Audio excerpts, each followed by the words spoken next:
আজকে সকালে ঘুম থেকে উঠে আমি অবাকই হয়ে গেলাম। হ্যাঁ, আমাদের পুকুরের সাইডে এই রুই মাছটা ছিল।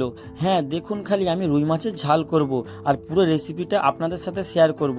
আর দেখে নিন কিভাবে কাটছে, আর দেখুন কাটার সময় হাঁসগুলো কীরকম করছিল।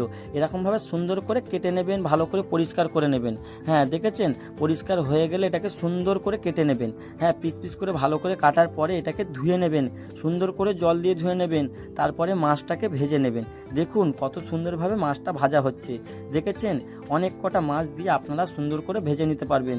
আর লাল লাল করে সুন্দর করে ভাজার পরে এরপরে রসুন আর সর্ষে দিয়ে সুন্দর করে বেটে নেবেন। হ্যাঁ, দেখুন সিলে ফেলে বাটছে কিন্তু বন্ধুরা আমাদের। দেখেছেন কত সুন্দরভাবে বেটে নেবেন। দেখুন, হ্যাঁ, বাটার পরে সুন্দর করে পেঁয়াজটা ভেজে নেবেন। দেখুন পেঁয়াজটা যখনই লাল হয়ে যাবে, যেই রসুন বাটা ছিল ওর ওপরে গুঁড়ো লঙ্কার হলুদ দিয়ে সুন্দরভাবে মশলাটাকে কষিয়ে নেবেন। হ্যাঁ, লাল লাল করে সুন্দর করে কষিয়ে নেবেন, মশলার গন্ধ না যেন বেরিয়ে যায়। দেখুন সুন্দরভাবে এরকম আমরা যেরকম কষিয়েছি সেরকম কষিয়ে টমেটো ধনেপাতা দিয়ে দেবেন। হ্যাঁ, দিয়ে সুন্দরভাবে কষাবেন। দেখুন, হ্যাঁ, মশলাটা সুন্দরভাবে কষানো হয়ে গেলে নুন স্বাদ অনুযায়ী নুন দিয়ে দেবেন, দিয়ে সুন্দর করে নেড়ে এর ওপরে একটু জল দিয়ে দেবেন।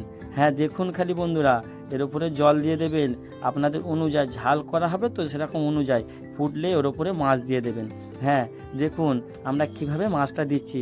দেখুন মাছ দেওয়া হয়ে গেছে, এবার এটাকে ঢাকনা দিয়ে ঢেকে দেবো। দেখুন ঢাকনা খুলে এবার দেখুন কত সুন্দরভাবে আমাদের মাছটা হয়ে গেল। এবার আপনারা এটা খেয়েও দেখবো আমরা।